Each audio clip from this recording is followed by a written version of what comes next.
The bike gets tough, fishing a young tube slow can't be beat. Look at that tank. This thing is so freaking thick.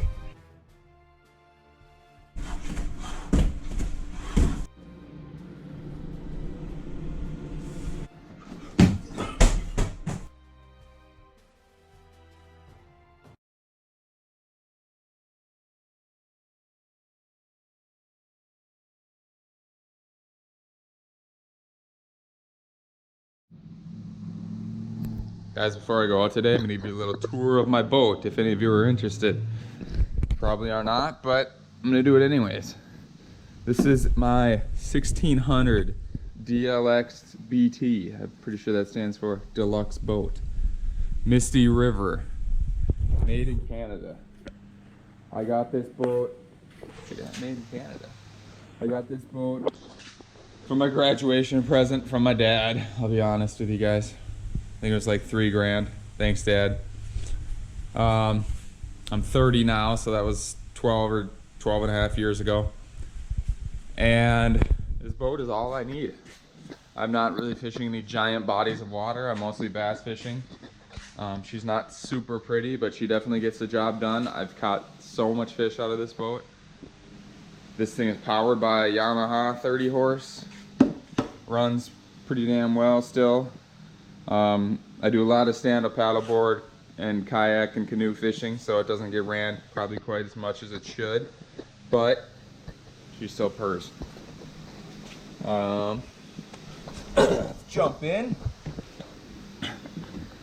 This boat, a lot of the electronics were not in the greatest shape, so whatever gauges were here are gone. I have no idea how much gas is ever in there, so if I know it's running low, I get a little portable tank, to just like a 2-gallon tank to throw on the boat. This is my little homemade basket. That was also where some gauges were sitting, so it's got a wire cutters there just in case I need to cut any hooks that may go through my finger. I got a long nose pliers here for those pesky pikes.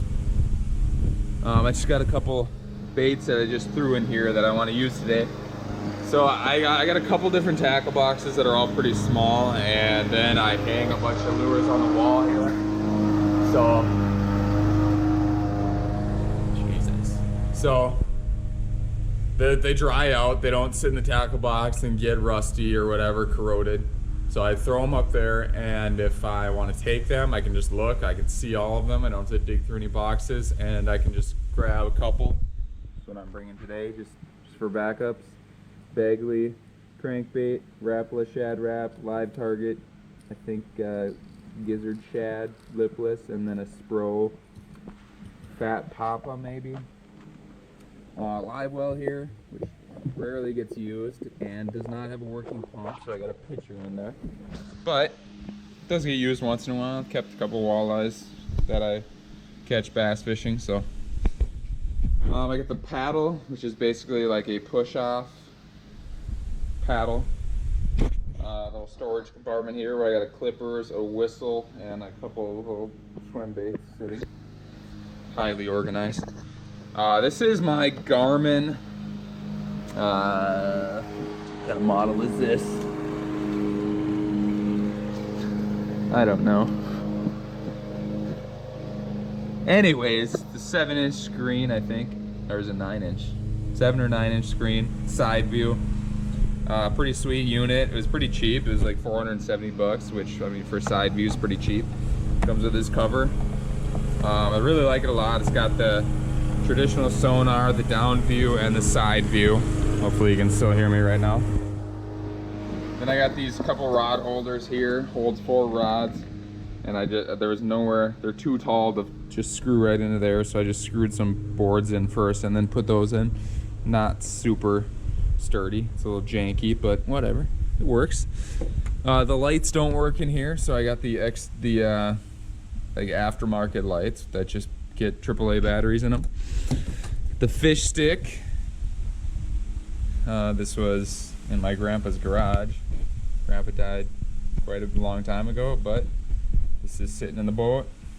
It's like a little memory of him, and it brings me good luck, maybe. Goes up to 36 inches.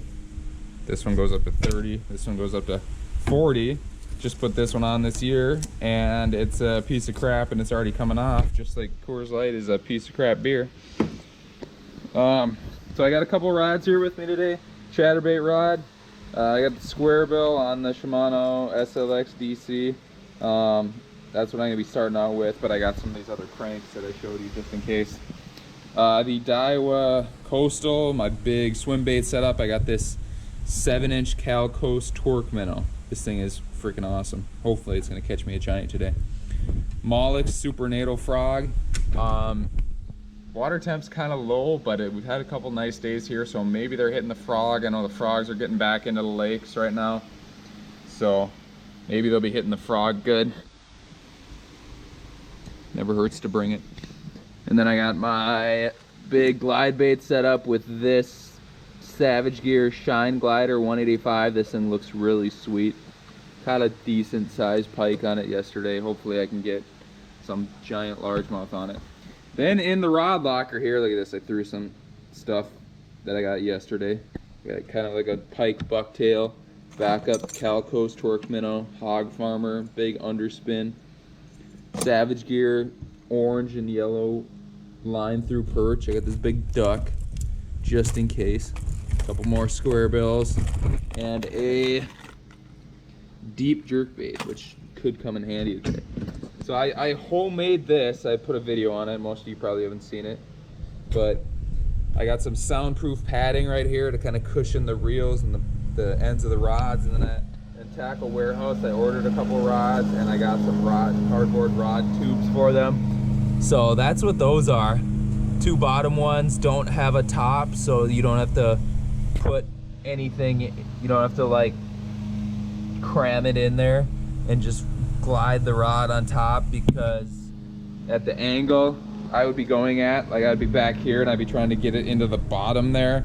If there was tops to those things, they would not fit in there well at all. So I just cut the tops off the bottom ones with a Sawzall, and then the top ones do have tops, but works out pretty slick. I just got 2 spinning reels in there right now, but it can hold 4, and I would put 4 in there if I was doing a longer trip or something, but I'm not. I'm driving about 25 minutes to the lake today, and I'm probably gonna hit another lake that's 5 minutes away from that one. So these couple just sit here. Not too worried about it. They're gonna be safe. They're not gonna get stolen. They're not gonna get damaged. I got the Romar net. It's a pretty nice net, you know, it's like rubber or whatever type of netting here, so it's not the stringy net that's going to damage the fish and it's going to like get lures and stuff stuck in it. This one, much preferred. Definitely comes in handy if you got a bass that's not hooked very well. Scoop them up. Fish handling gloves, just in case I get any big pike and I got to put my hand in their gill to grab them, and sometimes that can get dangerous. You don't want to get cut open. Another hookouts here.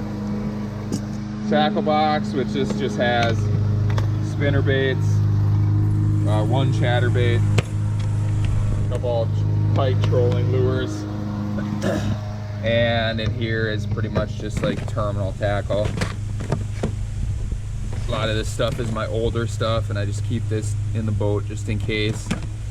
But in the last 2 years, I bought so much new equipment for like paddleboarding and kayak fishing, and that all sits in my truck or it goes in my kayak or my paddleboard in that cooler. So those don't get used a whole lot, but it's there just in case for a backup. It really doesn't take up that much extra space. I got a Garmin sticker, gets it tubes, freaking awesome, and H2 Outfitters. One of my buddies works there. Shout out to Billy Longley if you're watching this. H2 Outfitters, if you're in the central Minnesota area, bring your boat there to get fixed. Some soft plastics here, and frog, just some random crap. Bad Jama, freaking awesome. Couple straight tail worms, some crappie jigs, Spro Lil John, good crankbait. Here's another tackle box with some random stuff in it. I looked through it earlier this year. And I don't know the last time I've been in there, but it was pretty much like shopping. I forgot I bought all the stuff in there. But there's some cool stuff in there. A lot of nice frogs I forgot I had. Over here, I got a fire extinguisher. A couple boxes of Cabela's swim baits. These went on sale for like $2.99 one time, and I bought like 10 of them. Big gallon bucket of assorted plastics. This is just like some cheap, super mega deal that I got, and I threw some Moxies in there too for right now, and this Strike King thing. Optima battery, best batteries in the business. Some Gets It tubes. I special ordered these, and they're all bigger. So these ones are 5-inch. This is a 6-inch. Another 5-inch. Here's some Cascade soft baits. Those look pretty sweet. Forgot I had those. These sparkly tubes. Gets It 5-inch. God, I need to use this stuff. I forget I even have it. Couple life jackets and a throw cushion and the front light. And then I got the cable steer Minn Kota Edge 44-pound thrust motor, I think. 45-pound thrust. Works decent. I like the cable steer because it saves some battery. This string is really fraying bad here. But whatever. Minn Kota trolling motors kind of suck, honestly. My dad and I both had a couple of them where the foot pedal stops working, and his string wasn't working the other day on his. This string is kind of frayed and crappy. I don't know. You know, they work, but whatever. Everyone's so high on Minn Kota. I've had quite a few problems, and I know a lot of people that had problems with them, but maybe that's just a trolling motor thing. Maybe it's just inevitable. I don't know. I've never heard anything about Motor Guide or any other ones either. So here's the trailer. Very rough shape. All lights work though. There's a dent I got from some really rough back roads, Ontario, Canada road, and I think the boat fell off to the side slightly here and hit this or something. I don't remember exactly. Actually, I think it fell. It twisted this way a little bit and this piece hit that. I think that's what it was. I don't know. But yeah, up to date registration. We're legal. Some little piece of crap tires that probably should put some air in.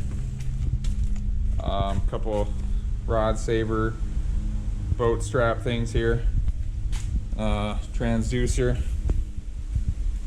And look at this fender flare.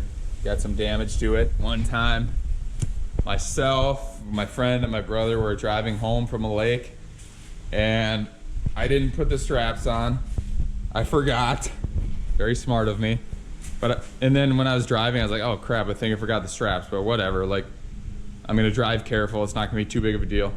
Someone almost caused an accident trying to pass people in way too busy a traffic to pass, and I had to swerve, and then like 3 other cars in front of me swerved, so I had to swerve, and then I had to swerve back and swerve around all these other cars that were swerving, and it was freaking crazy that nobody crashed into each other, all because some dumbass wanted to whip out quick and see if he could pass anyone when he definitely couldn't. And all that finished, and I was like, oh my god, I just swerved around like 5 people. I had one hand on the wheel, I had one hand holding Jimmy John's sandwich. And I was like, Jesus Christ, that was crazy. I can't believe that nobody got in an accident. And like 200 feet later, all of a sudden I hear like boom, boom. And I was like, no, are you kidding me? My freaking boat fell off the trailer, drugged for like 200 feet, and then I had to pull off into the ditch, and a couple of guys stopped and helped me on the side of the road. A couple of people lifted the back end, and then the one guy winched it back up onto the trailer. So thanks, whoever you guys were. Thank you very much. That's such a crappy situation. Boat had some damage from it too, right here. But all in all, you know, she's dinged up, but she works good. Doesn't take on too terribly much water. Nothing really, none of the electronics besides my depth finder and my trolling motor work. But hey, what else do you need? She's pre-dinged up, she's pre-dented, she's paint chipped. Like, you don't have to worry about this thing. That's the nice thing about having not super beautiful gear is that you don't care if it gets dinged up any more than it already is, as long as it's functional. Probably catch just as much fish as the guy with the 20-foot Ranger. Maybe not. He's probably got spot lock and giant 2-screen depth finders and all this stuff, but whatever. Works for me. I like it. Oh, I didn't show you the seat. I got the spider seat because the seat broke out of here. This thing is kind of cool though. Doesn't match the boat, but who the hell cares? So I'm gonna tuck this up here so it doesn't blow away in this gale force wind. And I'm gonna get out and hopefully show you guys what the old Misty can do today. Hopefully get on some giant fish. Not a cloud in the sky, which is definitely not ideal, but some wind, so hopefully that wind gets them active. What day is it today? October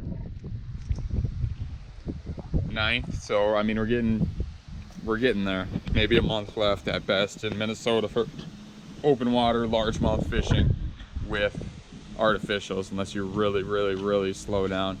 So hopefully it's a good day. Hopefully you guys enjoyed this video. Hopefully I didn't make you too jealous here of old Misty. She's been through a lot, but she's gonna be put through a lot more. Hopefully you enjoyed. Thanks for watching, and I will see you on my next video, probably holding up some donkey 6-pound bass. Thank you.